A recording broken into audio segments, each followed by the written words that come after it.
Lana Rhoades entered the adult film industry in 2017 when she was just 21 years old and became an overnight sensation. Hi, my name's Lana Rhoades. I'm 19 years old and I'm from Chicago, Illinois. With iconic films and a massive following, she was on top of the world. Her popularity grew at a light-speed pace, and it seemed like every major celebrity and athlete wanted to be seen with her, to be a part of her orbit. But beneath the surface of this manufactured fame, a much more complicated and shocking story was waiting to be unveiled.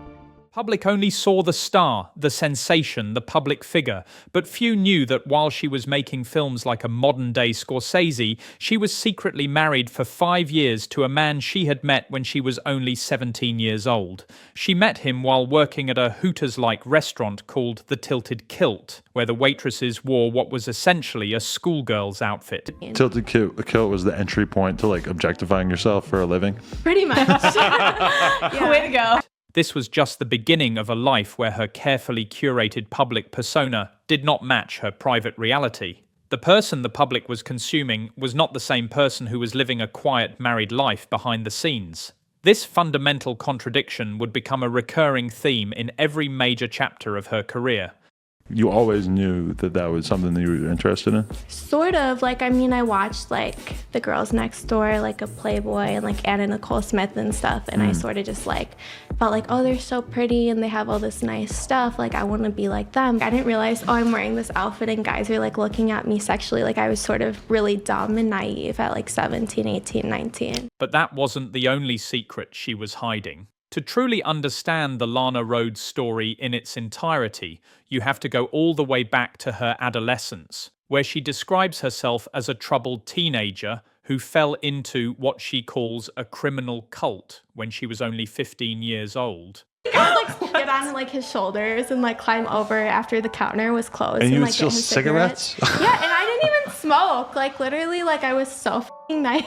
Holy shit. And that eventually led to you being the small person that got put through windows to rob houses at one point, right? Is that what it was? I've never talked about this on camera, Mike. Well, so I went to prison for a year from 16 to 17. And you were the lookout of this they armed robbery. clan of hippies. She claims this gang of so-called hippies would force her into working and take all her money.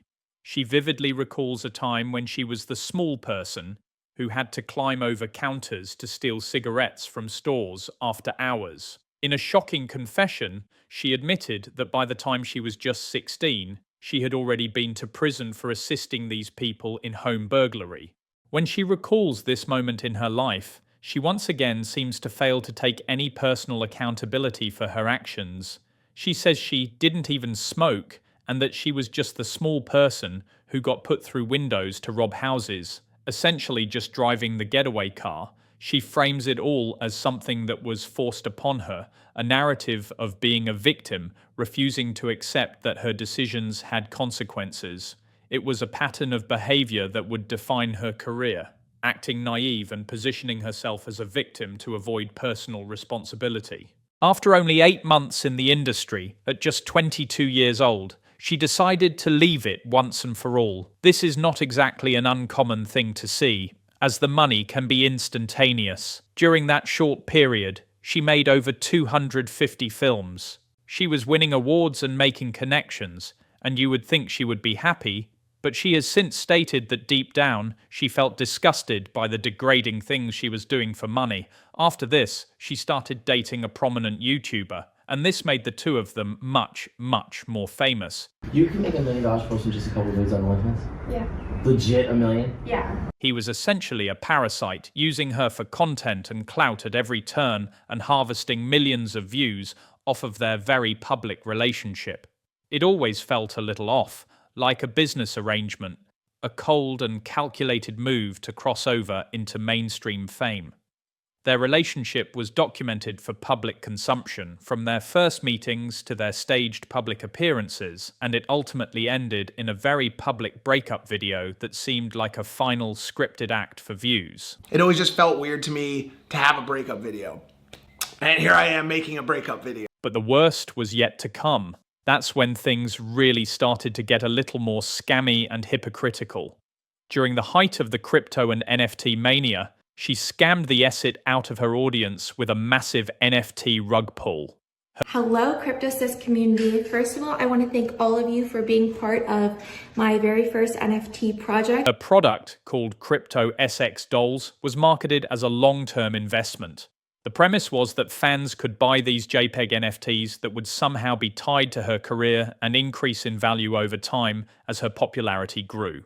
She promoted the project with a roadmap full of promises that were never delivered on. She says, quote, "The brand plus value will keep growing with every drop." So her fans thought this was going to be some kind of long-term investment, I guess. And of course, it wasn't. If you look at her roadmap, it was pretty clear things were promised that weren't delivered on. Her fans, who had shelled out loads of cash for these digital images, were left with nothing. The value went on a roller coaster ride, from all the way up to all the way down in less than 24 hours. She allegedly made over $1.5 million, with her excuse being that it all got to be too much for her to handle. It was a clear case of fraud, but she walked away freely. And it goes to show just how gullible people are, and how willing they are to take a chance on a person who, in turn, will completely screw them over, feeling no remorse. She has also had a child, and she is always talking about how she is essentially a single mother because the father could care less about the poor kid, providing no money or support. At the same time, she has publicly made sure to let people know that she had a kid with an NBA player. Also, don't have kids with NBA players. That's another one. This has led to much speculation about the father's identity, with people online pointing fingers at Kevin Durant and Blake Griffin. It's truly a sad situation because it seems like the child's identity has been used more as a tool for garnishing attention than anything else. Ultimately, the story of Lana Rhoades should go as a lesson to the impressionable youth who think the influencer lifestyle is all it's cracked up to be. While you might think you want someone's life because they're famous and rich and they get to meet all these other celebrities, there is often a lot of sadness and desperation going on underneath.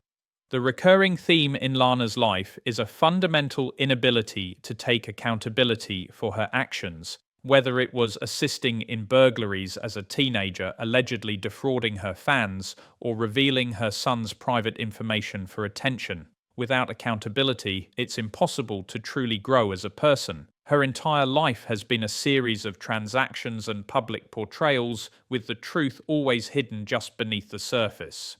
With all of that in mind, where do you think her career will go from here?